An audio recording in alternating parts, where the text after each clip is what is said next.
Adam here with Brooksaw Antiques. Today we have this 1937 Royal KHM vintage desktop typewriter. I'm going to show you how to use the functions and make sure they all work. Weighs about 36 pounds. Very big, sturdy, absolute beast of a typewriter. One of the best typewriters I think ever produced. I'm not saying a lot. These things are just amazing. Up top is the adjustable paper guide. This helps you guide the page in straight. I'm going to line that up with the edge of the platen, which is the main roller that feeds the paper. And the margins are behind this flip panel here. You just push it like this and you can move it. This is your left margin. I'm going to move that close to the edge and that just kind of locks into place. And this is your right margin. Put that close to the edge. Let's test those to make sure that they're set properly. A little bit too close to the edge on this side. Let's bring that in a little bit. And there's a scale on it to tell you exactly what space you're on.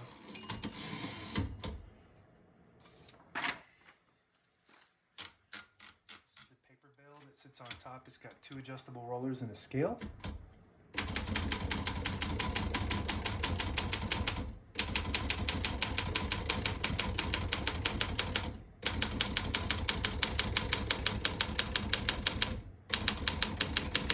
Once you hear the bell, you're at the end of the margin. You hit the flying space, switch it back to the beginning, and skips 1, 2, or 3.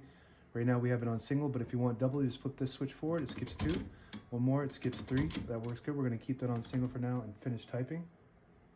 As you can see, all the keys type nice and none of them skip or stick. I'll type a sentence on the next line.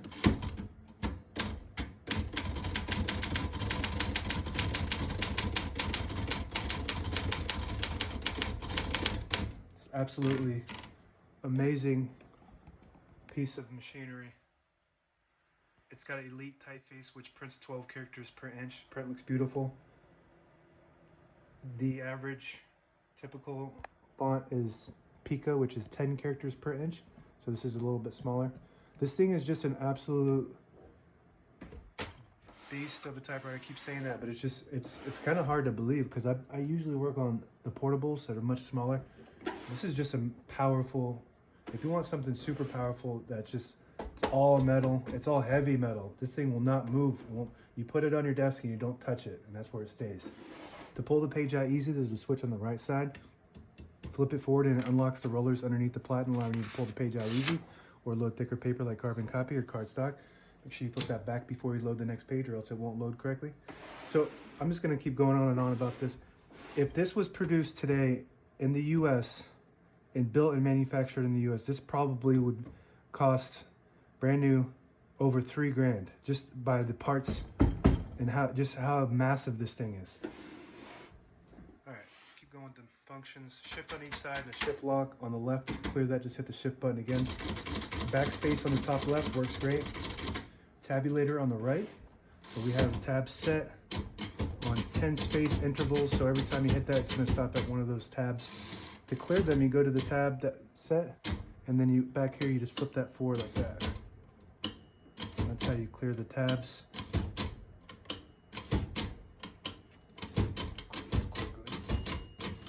So now we shouldn't have any tabs set. So now it just goes all the way to the end. And I always like to set one somewhere in the middle, so that way when you hit the tab button, it doesn't slam all the way to the end, causing wear and tear on your typewriter. So tab set, which is right below the tabulator, flip that and you'll stop at that spot. And you can set as many tabs as you want on this model. Backspace top left, we already did that I think. Margin release above the tabulator when you get to the end of the margin. There's a mechanism that blocks you from printing. Hit that margin release button and it will allow you to go all the way to the end. Works good. Color selector on the right side. We have a solid black ribbon, but if you had a black and red ribbon, the red would be on the bottom. So you flip it to the left and that prints the bottom portion of the ribbon. When you have it in the middle, it prints the top portion of the ribbon, which would be black on a black and red. And if you flip this little switch and move it all the way to the right, it doesn't print any ink at all. It just leaves a stencil for copying purposes. And a fun fact, you can double use a solid black ribbon if you use the whole entire top back and forth and then flip it to the red, and then you use an entire bottom. On the left side is, so let's pop open the spools real quick. These are custom spools to this specific model, so you can't really use those. You can't use these with any other model. And with there's a little flap underneath that helps rotate it when it needs to rotate back and forth. And if you want to switch it manually, you just flip this switch right here and it'll pull to the left, which we don't want it to because all the brand new ribbons on the left, we want it to pull to the right. So you switch this to the right and it'll pull to the right counterclockwise. And this switch above that will flip it to the middle, so you don't use any ink at all. It doesn't move at all, but that's mainly so you can, when you're doing carriage movement, it doesn't pull the ink unnecessarily. So if you let go of that, it pulls the ink to whatever side it's going to. But if you flip this, it doesn't pull the ink at all. This thing just has all the bells and whistles on. Touch control on the right. To adjust that, you just tilt the typewriter down on its back, and there's a little knob under here. And when you move it clockwise, it will raise up the indicator here, and this is your touch control. So the higher you go, the more tension there is when you hit the keys. The lower you go, the less tension. When it's high tension, it just responds faster, so you can type faster.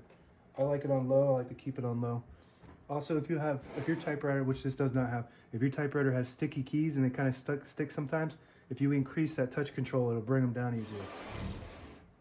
Carriage release above the knob, very smooth. As you can see, it pulls the ink, so that's just how the typewriter was made.